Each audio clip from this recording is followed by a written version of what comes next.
4월 9일 금요일 아침 기도에 오신 여러분을 환영합니다. 오늘 우리가 함께 나눌 말씀은 출애굽기 2장 11절에서 22절 말씀입니다. 함께 말씀 읽도록 하겠습니다.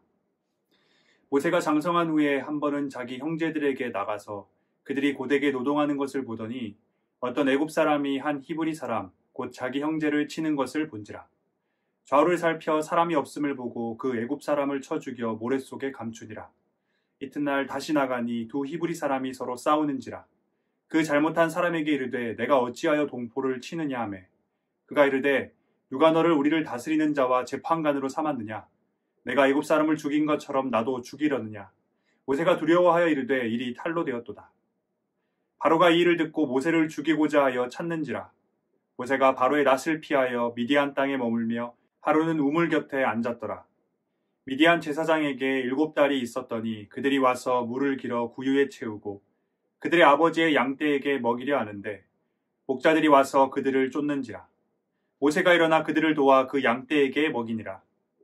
그들이 그들의 아버지 르우엘에게 이를 때에 아버지가 이르되 너희가 오늘은 어찌하여 이같이 속히 돌아오느냐. 그들이 이르되 한 애굽 사람이 우리를 목자들의 손에서 건져내고 우리를 위하여 물을 길어 양떼에게 먹였나이다. 아버지가 딸들에게 이르되 그 사람이 어디에 있느냐. 너희가 어찌하여 그 사람을 버려두고 왔느냐. 그를 청하여 음식을 대접하라 하였더라.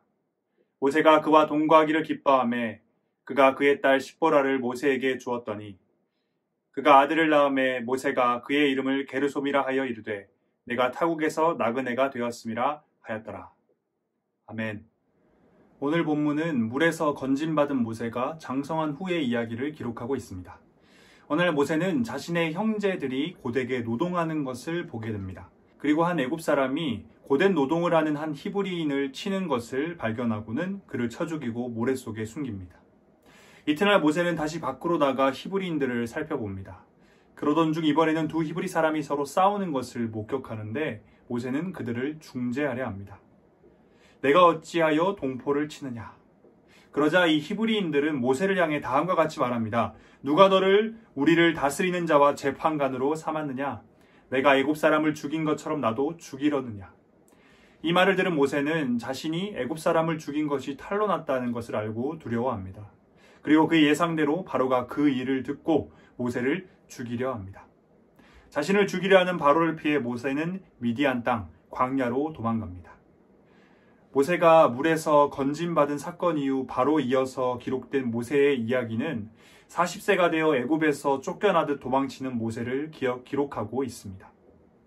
우리가 이 이야기에서 주목해야 하는 것은 그가 자기 스스로를 누구로 생각했느냐입니다. 사도행전 7장의 스데반의 설교에 따르면 모세가 애굽 사람의 모든 지혜를 배웠고 그의 말과 하는 일에 능했다라고 기록하고 있습니다. 그런 점에서 보면 그는 애굽 사람이다라고 할 수 있습니다. 사실 모세는 40년이라는 시간을 그것도 한 사람의 인격과 가치관이 만들어지는 아주 어린 시절 이 갓난 아기 때부터 애굽에서 자랐기 때문에 그는 누가 봐도 애굽 사람이다라고 할 수 있었을 것입니다. 그런데 그런 그가 히브리인을 보며 이방인이라 말하지 않고 자기 형제라라고 말합니다. 그리고 심지어 그들이 자기 형제이기에 그들의 고통을 심히 공감하면서 애굽 사람을 공격하여 그들을 죽이기까지 합니다. 스데반은 그 사건을 다음과 같이 기록하고 있습니다. 사도행전 7장 24절입니다. 한 사람이 원통한 일을 당함을 보고 보호하여 압제하는 자를 위하여 원수를 갚아 애굽 사람을 쳐 죽이니라. 지금 모세는 자신이 원통한 일을 당한 것도 아니고 압제를 받는 것도 아닙니다. 그런데 히브리인이 자기 형제니까 그들을 압제하는 애굽인은 자신의 원수라 생각했던 겁니다. 뿐만 아니라 모세는 히브리인끼리 싸우는 모습을 보며 동포끼리 싸우는 것을 중재하려고 합니다. 지난 40년의 세월 동안 애굽인으로 키워졌지만 모세는 그의 마음 가운데 자신이 히브리인임을 깊이 새기고 있다는 것을 우리는 알 수 있습니다. 미디안 땅 광야로 도망간 모세는 어느 날 우물 곁에 앉아 있었습니다. 그때 그 우물로 양떼에게 물을 먹이려 7명의 여자들이 다가오고 있었습니다. 그런데 이미 우물 곁에 있던 목자들이 그들을 내쫓았습니다. 이런 광경을 보고 있던 모세는 자리에서 일어나 내쫓기고 있는 7명의 여자를 도와 그들에게 양떼에게 물을 먹일 수 있도록 해줍니다. 모세의 도움으로 양떼에게 물을 먹인 7명의 여자들은 자신의 집으로 돌아갑니다. 그들의 아버지이자 미디안의 제사장이었던 르우엘은 평소와는 달리 일찍 돌아온 자신의 딸들에게 어떻게 이렇게 빨리 돌아왔느냐라고 질문합니다. 아버지의 질문을 보면 아마 르우엘의 딸들이 우물 곁에서 양떼에게 물을 먹일 때 목자들에게 쫓겨나는 일이, 목자들에게 이 핍박받는 일이 비일비재한 일, 지극히 일상적인 모습이었다는 것을 알 수 있습니다. 그런데 갑자기 어느 날 그들이 너무 빨리 돌아온 것이죠. 어떻게 이렇게 빨리 돌아오느냐라는 질문에 딸들은 아버지에게 이렇게 말합니다. 한 애굽 사람이 목자들에게 우리를 건져내고 우리를 위하여 물을 길어 양떼에게 먹였습니다. 그 말을 들은 르우엘은 어떻게 우리를 도와준 사람을 버리고 돌아왔느냐, 그 사람을 청하여 음식을 대접하라 라고 말합니다. 아까 도와줬던 여자들이 다시 자신에게 돌아와 집으로 초대하고 음식을 대접하자 모세는 매우 기뻐합니다. 21절의 기록에 따르면 모세가 그와 동거하기를 기뻐했다라고 기록하고 있습니다. 그리고 르우엘은 거기서 멈추지 않고 그의 딸을 모세에게 주어 결혼까지 시킵니다. 르우엘 또한 모세 못지않게 기뻤던 것 같습니다. 이방 땅으로 쫓겨나듯 도망쳐온 모세는 자신을 이토록 환영하고 음식을 대접해주는 것에 기뻐했고, 또한 언제나 목자들의 핍박 속에서 살았던, 하지만 그 누구도 도와주지 않았던 자신의 집안을 도와준 모세를 보며 르우엘 또한 매우 기뻐했던 것입니다. 르우엘의 딸 십보라와 결혼한 모세는 아들을 낳는데 그 이름에 자신의 심경을 담아냅니다. 게르솜, 내가 타국에서 나그네가 되었습니다. 낯선 곳에서 홀로 지내야 했던 모세가 집으로 초대받아 음식을 대접받고 뿐만 아니라 생각지도 못한 결혼을 하여 가정을 꾸리고 아이까지 낳았지만 그의 마음 깊은 곳에는 여전히 아픔과 괴로움이 남아있음을 우리는 알 수 있습니다. 11절부터 14절까지 살펴본 모세의 정체성에 관한 이야기는 우리가 조금 전에 본 15절부터 22절에서도 발견됩니다. 모세 스스로는 자신이 히브리인이라는 정체성을 가졌지만 정작 히브리인들은 그렇게 생각하지 않았던 것처럼 르우엘의 딸들 또한 아버지에게 모세를 설명할 때 그를 애굽 사람이라고 설명합니다. 모세는 애굽이라는 나라의 왕자에서 한순간에 이방 나라의 나그네로 전락해버렸습니다. 그리고 이 모든 일의 원인은 그가 스스로를 히브리인이다라고 생각했던 것입니다. 앞서 나왔던 것 같이 태어난 지 석 달 된 아기가 그때부터 다른 나라에서 40년을 살았다면, 그리고 그 나라의 지식과 문화와 간습, 행동, 말에 능하다면 자기 스스로를 히브리인이 아니라 애굽인으로 생각하는 것이 오히려 자연스러운 모습입니다. 그런데 모세는 그러지 않았습니다. 그렇다면 어떻게 그럴 수 있었을까요? 어떻게 그는 자신이 애굽인이 아니라 히브리인이다라고 생각했던 것일까요?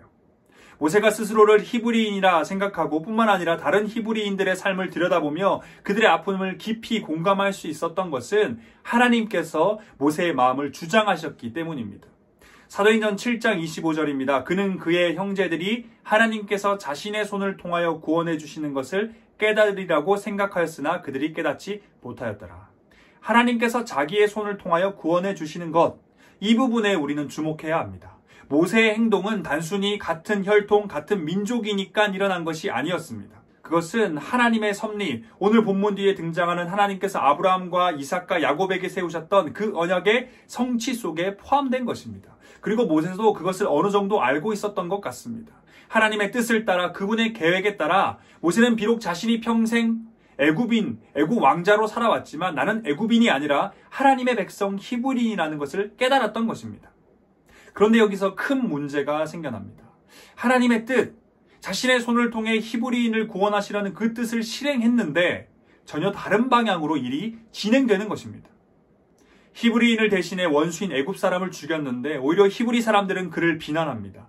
누가 너를 우리를 다스리는 자 재판관으로 삼았느냐며 소리치는 것입니다. 지금 히브리인들은 모세를 그들의 공동체의 리더로 보지 않았을 뿐만 아니라 심지어 애굽의 왕자로도 보지 않고 있는 것입니다. 뿐만 아니죠. 애굽인을 죽였다는 사실이 바로의 귀에 들어가 모세는 한순간에 왕자에서 이방 나라의 나그네가 되고 말았습니다. 모세는 분명 하나님의 뜻을 실행하는데 모든 것을 잃어버렸습니다. 이에 대해 모세의 심정은 자신의 아들의 이름을 통해 잘 드러납니다. 내가 타국에서 나그네가 되었습니다. 모세는 광야에서 40년의 시간을 보내게 됩니다. 아마 그 시간은 애굽에서 애굽인으로 40년을 지내었던 세월보다 더 혹독하고 슬픈 시간이었을 것입니다. 하지만 그렇다고 그 시간이 그에게 실패와 절망을 주는 시간은 아니었습니다. 왜냐하면 우리가 잘 알고 있듯이 40년의 시간이 흐른 후 하나님과 아브라함, 이삭, 야곱이 세운 그 언약, 그 언약을 하나님께서 기억하셨다라는 말씀이 시작되면서 모세를 통한 하나님의 계획, 모세가 40년 전에 실행하려 했던 그 하나님의 계획이 본격적으로 시작되기 때문입니다. 오늘 본문은 우리에게 하나님께서 하나님의 사람을 어떻게 준비시켜 가는지를 잘 보여줍니다. 그런데 이 하나님의 사람, 이 단어에 주목을 해야 되는데요. 하나님의 사람이라는 말을 좀 더 풀어보면 하나님만의 사람이라고 할 수 있습니다. 세상 사람이면서 동시에 하나님의 사람이 아니라, 세상 사람이면서 하나님의 사람인 척 하는 사람이 아니라 철저히 하나님만의 사람이라는 것입니다. 하나님께서는 모세를 자신의 사람, 다시 말해 하나님만의 사람으로 만드시기 위해 첫 번째 단계를 시작하시는데 그것이 바로 오늘 본문에 기록된 내용입니다. 하나님께서는 모세를 하나님의 사람으로 만드시기 위해 그의 모든 것을 잃도록 만드셨습니다. 그가 가지고 있던 모든 것, 애굽 왕자라는 지위, 그가 평생 살아왔던 애굽이라는 나라 그 자체, 또한 그의 목표, 그의 목적이 되는 히브리인들까지 하나님께서는 모세로부터 그 모든 것들을 잃도록 만드셨고 그 결과 모세는 스스로를 이방 나라의 나그네라 칭하게 되었습니다. 하지만 그것이 하나님만의 사람이 되는 시작이었고 하나님의 뜻을 실행하기 위한 첫 번째 단계였습니다. 히브리서 11장에서는 모세가 모든 것을 잃고 광야로 간 것, 다시 말해 하나님의 사람이 되기 위한 첫 번째 단계를 지나는 것을 다음과 같이 설명하고 있습니다. 히브리서 11장 24절부터 27절입니다. 믿음으로 모세는 장성하여 바로의 공주의 아들이라 칭함 받기를 거절하고 도리어 하나님의 백성과 함께 고난받기를 잠시 죄악의 낙을 누리는 것보다 더 좋아하고 그리스도를 위하여 받는 수모를 애굽의 모든 보화보다 더 큰 재물로 여겼으니 이는 상 주심을 바라봄이라. 믿음으로 애굽을 떠나 왕의 노함을 무서워하지 아니하고 곧 보이지 않은 자를 보는 것 같이 하여 참았으며. 모세가 포기한 것은 바로의 공주의 아들, 죄악의 낙, 애굽의 모든 보화였습니다. 그리고 그로 인해 그는 애굽 왕의 노함을 겪게 됩니다. 하지만 모세는 그 모든 과정을 통해 결국 하나님의 사람이 되었습니다. 오늘 본문에서 모세가 경험했던 하나님의 사람이 되어가는 첫 번째 단계는 사도 바울이 우리에게 가르친 것과 동일합니다. 갈라디아서 2장 20절입니다. 내가 그리스도와 함께 십자가에 못 박혔나니 그런즉 이제는 내가 사는 것이 아니요 오직 내 안에 그리스도께서 사시는 것이라. 이제 내가 육체 가운데 사는 것은 나를 사랑하사 나를 위하여 자기 자신을 버리신 하나님의 아들을 믿는 믿음 안에서 사는 것이라. 고린도후서 5장 17절 그런즉 누구든지 그리스도 안에 있으면 새로운 피조물이라. 이전 것은 지나갔으니 보라 새 것이 되었도다. 하나님의 사람, 하나님만의 사람이 되는 이 첫 번째 단계는 모든 것을 버리는 것, 다시 말해 나는 죽고 내 안에 예수님께서 사시는 것입니다. 사랑하는 대학교의 성도 여러분, 우리 모두 하나님의 사람이 됩시다. 세상의 사람이면서 동시에 하나님의 사람이 아니라 세상의 사람이면서 하나님의 사람인 척 하는 것이 아니라 철저히 하나님만의 사람이 됩시다. 이 과정은 결코 쉽지 않음을 우리는 잘 알고 있습니다. 바로의 공주의 아들, 죄악의 낙, 애굽의 모든 보화를 포기해야 하기 때문입니다. 또한 그 과정에서는 세상이 우리에게 분노하며 우리를 공격할 것이기 때문입니다. 하지만 성경 속 하나님의 사람으로 살았던 위대한 믿음의 선배들은 그 모든 과정을 지났습니다. 오늘 본문의 모세 또한 그 과정을 지났습니다. 하나님께서는 이제 우리를 자신의 사람으로 만드시기 위해 그 과정을 지나게 하실 것입니다. 우리가 그 과정을 지나갈 때 모든 것을 잃고 광야 한가운데서 나그네가 될 그때 하나님께서 지금 나를 버리신 것이 아니라 하나님께서 지금 나를 포기하신 것이 아니라 오히려 나를 하나님의 사람, 하나님만의 사람으로 만들고 계시다는 것을 잊지 않길 원합니다. 내가 세상 가운데서 쥐고 있던 죄인으로 살며 포기할 수 없었던 하나님 앞에서 등 뒤로 숨기고 있었던 그 모든 것을 이제는 내려놓고 광야로 나아가길 원합니다. 그래서 우리 모두 하나님의 사람이 되고 수많은 믿음의 선배들이 그랬고 오늘 본문의 모세가 그랬던 것처럼 우리를 통해 하나님의 놀라운 구원의 역사가 이루어지길 소망합니다. 나는 죽고 예수로 사는 것, 이전 것은 지나가고 새 것이 되는 것, 그것이 하나님만의 사람이 되는 시작입니다. 다 함께 기도하겠습니다. 우리를 창조하시고 구원하신 하나님, 주님의 이름을 찬양합니다. 오늘도 어김없이 우리에게 새 생명 주심에 감사드립니다. 하나님, 오늘 우리는 출애굽기의 말씀을 통해 하나님께서 어떻게 하나님의 사람, 하나님만의 사람을 세워가시는지 보았습니다. 내가 세상 가운데서 쥐고 있던 죄인으로 살며 포기하지 않았던 그 모든 것을 내려놓는 것, 내가 죽는 것, 이전의 모든 것이 지나가는 것, 바로 그것이 하나님의 사람이 되기 위한 첫 단계임을 확인했습니다. 사랑하는 하나님, 하나님의 사람이 되길 소망합니다. 세상의 사람이면서 하나님의 사람인 척 하지 않길 원합니다. 여전히 포기하지 못하고 움켜쥐고 있는 그것을 이제는 포기할 수 있는 용기와 지혜를 주셔서 이제 정말 하나님만의 사람이 되길 소망합니다. 모세가 자신의 모든 것이 있던 애굽을 떠나 광야 한가운데서 나그네가 되었던 것처럼 모든 것을 뒤로하고 이제 하나님 앞에 서길 원합니다. 그래서 수많은 믿음의 선배들이 누렸던 것처럼 이제 우리 또한 하나님의 사람으로 하나님의 놀라운 구원의 사역에 동참하고 그 속에 담긴 하나님의 크고 놀라운 은혜와 사랑, 기쁨과 평안을 평생토록 누리며 살길 소망합니다. 지금 이 시간이 우리가 하나님의 사람이 되어가는 그 시작이 되길 소망하며 우리의 구원자, 삶의 이유, 다시 오실 예수 그리스도의 이름으로 기도드립니다. 아멘.